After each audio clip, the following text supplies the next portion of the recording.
Hello and welcome back to the world of the spirit consciousness. This is the continuation of the book study session, the astral body and other astral phenomena.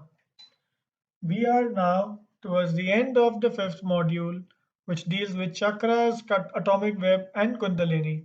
Having discussed the atomic web and the chakras, we'll now be discussing the Kundalini.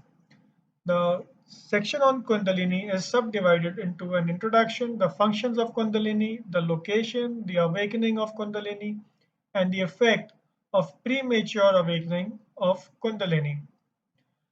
So, the introduction, the student is requested to refer to the etheric double for details on Kundalini with respect to the etheric body and its chakras. In this particular video, we shall discuss Kundalini with respect to the astral body. Now, the logos, as we know, radiates three known forces: Fohat in the name in the form of electricity, light, heat, etc. Prana in the form of vitality, and Kundalini, which is also known as the serpent fire. These forces exist on all the planes known to us, and so far they are known to exist separately and cannot be converted into any of the other. Now, the Kundalini is also called the fiery power in the voice of silence.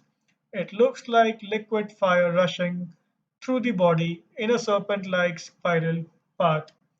It is also called the world's mother in the voice of silence, and it is through the Kundalini that our other vehicles can be activated to achieve the succession towards the higher worlds.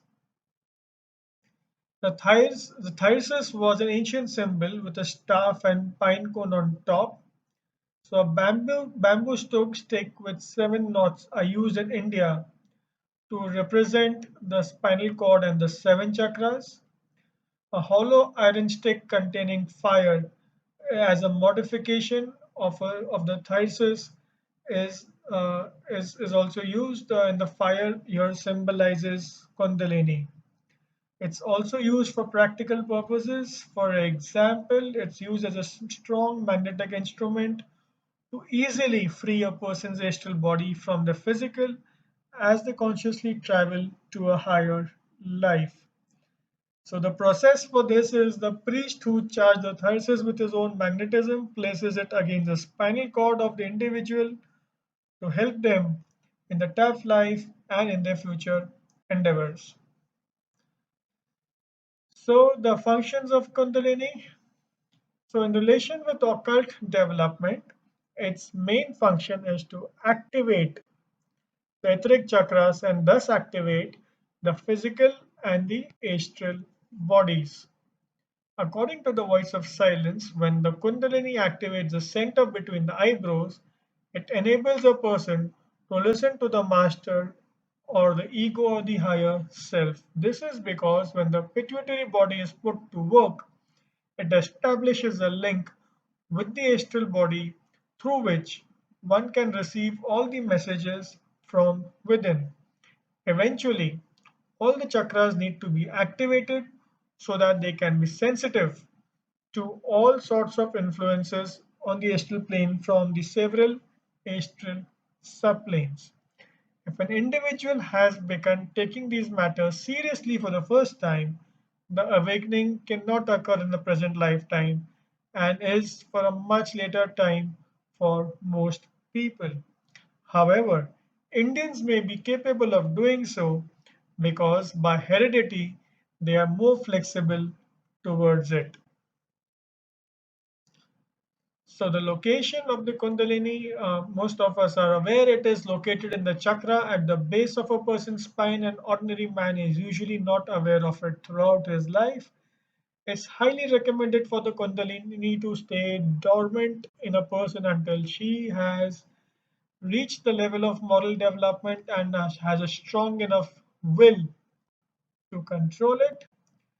The pure thoughts required to undergo Kundalini awakening without causing any harm to oneself. So, the awakening of Kundalini, the method of arousing Kundalini and order of its passage from the different chakras is not revealed publicly. It should not be attempted unless a master clearly suggests it and will guide one through the stages. Expert occultists strongly dissuade Kundalini awakening without proper learning because of its grave dangers. According to the Hatha Yoga Pradipika, it gives liberation to the yogis and bondage to the fools. So it must be repeated in each birth because the body is new in each lifetime, but with each repetition it becomes easier to awaken the Kundalini. Its action differs from people to people. Some can see the higher self, some hear it. This connection with the higher self has many levels. For example, for the personality, it means the ego. For the ego, the power of the monad. For the monad, a conscious expression of the logos. Age is no barrier for the awakening of the Kundalini. However, the physical health must be sound to bear the strain. So coming to the the effects of premature awakening of Kundalini. So the uncontrolled movement of the Kundalini poses serious dangers to the physical body. It leads to tearing of issues, extreme physical pain, death, and also to bodies other than the physical. However, hence one must awaken it only under the guidance of a teacher who has a deep knowledge about the Kundalini and knows about its serious dangers.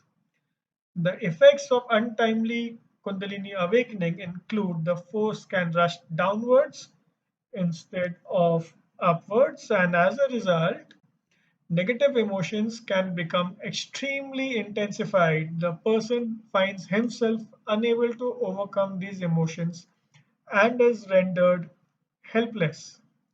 Such people become satyrs and morally corrupt, depraved monsters because they have no control over these emotions.